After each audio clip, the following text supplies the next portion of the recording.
Campus যত বড় হয় বাচ্চাদের মন মানসিকতাও তত বেশি ব্রড হয়। He is my good friend. Already আমি দুজন সিনিয়রের সাথে খুব ভালোভাবে ফ্রেন্ডলি হয়ে গেছি। সোশ্যাল মিডিয়াতে আপলোড দিতে পারবো, এই কারণে আরও বেশি ভালো লাগছে।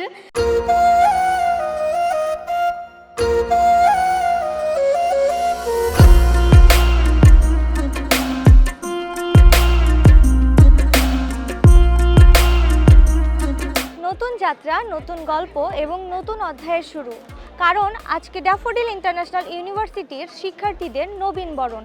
হ্যাঁ, এখান থেকেই আজকে শুরু হলো ড্যাফোডিল ইন্টারন্যাশনাল ইউনিভার্সিটির ওরিয়েন্টেশন প্রোগ্রাম স্প্রিং 2026।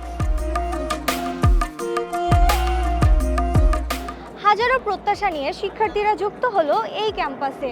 আজকে তাদের গল্প এবং অনুভূতিগুলো শেয়ার করব আপনাদের সাথে। ক্যাম্পাস টিভির পর্দায় আমি আছি আইরিস সুলতানা মিম। ক্যাম্পাসটা আমার খুবই ভালো লেগেছে, চমৎকার ভালো লেগেছে। বিশেষ করে আমি বাইরের যে কান্ট্রিগুলো ঘুরেছি, আমার মনে হয়েছে যে এই ড্যাফোডিল ইউনিভার্সিটিটা এটা ইন্টারন্যাশনাল মানে ইন্টারন্যাশনালি, আর এখানে থেকে আরও নতুন কিছু পাবে বলে আমার বিশ্বাস। সব কিছু চিন্তা ভাবনা করে আমার মেয়েকে এই ইউনিভার্সিটিতে ভর্তি করার জন্য সিদ্ধান্ত নিয়েছি। কত সুন্দর প্রোগ্রাম হচ্ছে এখানে, সবাই ডিসিপ্লিন মেনটেন করছে। তারপর এত সুন্দর ডেকোরেশন, এখানে ছবিও তুলতে পারছি, সোশ্যাল মিডিয়াতে আপলোড দিতে পারবো, এই কারণে আরও বেশি ভালো লাগছে। তারপর এই ক্যাম্পাসটা আমার মতে যে বাংলাদেশের সব থেকে সুন্দর ক্যাম্পাস হচ্ছে এই ড্যাফোডিল ইন্টারন্যাশনাল ইউনিভার্সিটি, যার কারণে আমি এই ক্যাম্পাসটি চুজ করেছি। ওকে, আমি এই ইনোভেশন অন্টারপ্রেনারশিপ এই ডিপার্টমেন্টের। তো অনুষ্ঠানটা ওয়েল অর্গানাইজ ছিল অ্যান্ড গ্রেট ছিল, অ্যান্ড ভালো লাগছে বিষয় সব কিছু অনেক ওয়েল অর্গানাইজ। অ্যান্ড আপনার এই যারা অর্গানাইজ করছে তারা অনেক ভালোভাবে আমাদের সবাই পার্টিসিপেট করতেছে। স্পোর্টস ইভেন্ট ছিল, সামনে আবার কালচারাল প্রোগ্রাম আছে, তো ইটস রিয়েলি গুড।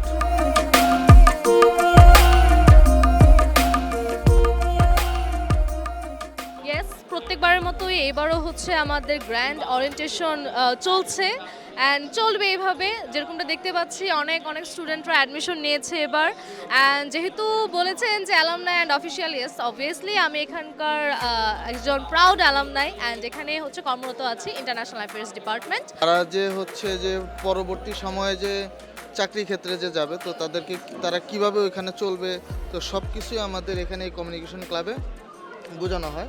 তো প্রত্যেকবারই আমাদের ক্লাব থেকে স্টল বসানো হয়, এবারও আমরা বসিয়েছি, ভালোই লাগছে।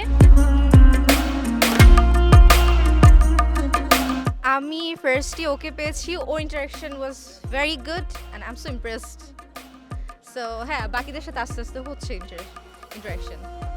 এই ফ্রেন্ডশিপ কি একদম লাস্ট অবধি থাকবে? ইনশাআল্লাহ, অবশ্যই দোয়া করি যেন লাস্ট অবধি থাকে, because they are so cool and chill মাশাআল্লাহ। সো ড্যাফোডিলে ভর্তি হওয়ার রিজন হচ্ছে এটাই যে অনেক খোলা পরিবেশ, যেখানে আমি অনেক ভালোভাবে ফোকাস করে স্টাডি করতে পারবো। অ্যান্ড আমি দেখতেছি সবাই এখানে অনেক বেশি ফ্রেন্ডলি, সিনিয়র জুনিয়র। অলরেডি আমি দুজন সিনিয়রের সাথে খুব ভালোভাবে ফ্রেন্ডলি হয়ে গেছি, and that's why I think it's a good choice for me. যে এলএলবি কমপ্লিট করার পর মানে বিশেষ করে যেটা হচ্ছে জাজ বা লয়ার, এগুলো হচ্ছে প্রথম ক্যাটাগরির জব আমার দৃষ্টিকোণ থেকে। এবং সবাই অনেক সুন্দর ব্যবহার করতেছিল। যখন হচ্ছে ডিপার্টমেন্টে গেছি সবাই সুন্দর করে কথা বলতেছিল এবং স্যাররা অনেক দেখলাম ফ্রেন্ডলি, এর জন্যই ভর্তি হওয়া। টিচার অনেক ফ্রেন্ডলিভাবে অনেক কথা বলে, আর আমার অনেকেই ভর্তি হয়েছে ফ্রেন্ডরা, আর ক্লাসমেটগুলো অনেক ভালো ফ্রেন্ডলি, সবার সাথে কথা বলে ভালো লাগলো। হ্যাঁ, ও তো হলো কি স্কুল ছিল ওর, ওয়াইডব্লিউসি স্কুল। হ্যাঁ, ওটাও আসলে একটা শুধুমাত্র একটা বিল্ডিংয়ের ভিতরে, কোনো ক্যাম্পাস ছিল না।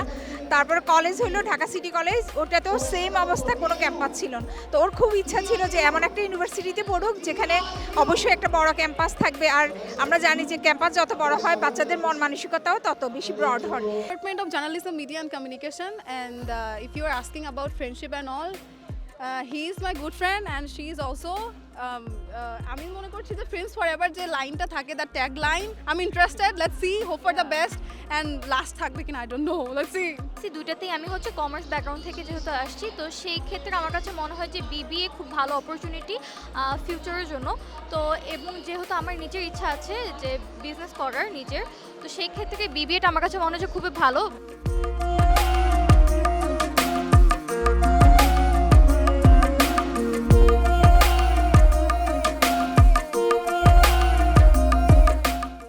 মিড নিয়ে কাজ করতে ভালোবাসি। এছাড়াও বিভিন্ন ধরনের কোকারিকুলাম অ্যাক্টিভিটিসের সাথে ছোট থেকে যুক্ত ছিলাম, বিতর্ক করতাম, কথা বলতে ভালোবাসি। মূল কথা আমি কথা বলতে ভালোবাসি, এই জন্য কথা বলা জায়গার জন্য আমি জিএমসিটা চুজ করছি। আমি ওভারঅল ওরিয়েন্টেশন যেটাকে বলে, যে ইন্ট্রোডিউস করা একটা ছাত্রকে বা একজন শিক্ষার্থীকে তার বিশ্ববিদ্যালয়ের সাথে পরিচিতি করানো, এইটা ওয়ার্ল্ড ওয়াইড খুবই ইম্পর্টেন্ট। তো আমি মনে করি যে আমাদের এই প্রোগ্রামটা ওইভাবেই সাজানো যে একজন ছাত্র বা ছাত্রী যখন আসবে, সে প্রথমত এসে জানে না ইউনিভার্সিটির রুলস অ্যান্ড রেগুলেশনস কি, কোনটা রুলসের ভায়োলেশন কোনটা ভায়োলেশন না এটা জানে না। এই জায়গাগুলো ক্লিয়ার হওয়া, কোথায় আমি কি করতে যাব, আমি অ্যাকাউন্টসে টাকা জমা দিতে গেলে অ্যাকাউন্টস অফিসটা কোথায়, বা ইউনিভার্সিটির ইম্পর্টেন্ট জায়গা এবং ইম্পর্টেন্ট কিছু মানুষ আছে, যে আমার সেফটি সিকিউরিটির ইস্যু হলে আমি কোথায় যাব, আমার শিক্ষকের কাছে তো আমি যাবই, কিন্তু আরও কিছু ইস্যুস আছে। তো সেই জায়গাগুলোতে ইন্ট্রোডিউস করে দেওয়াটা এবং এই মানুষগুলোর সাথে পরিচয় হওয়াটা খুব জরুরি। একটা স্টুডেন্ট যদি বলতে না পারে তার ভাইস চ্যান্সেলরকে, তাহলে তার জন্য এটা কনফিউজিং একটা সিচুয়েশন তৈরি হয়।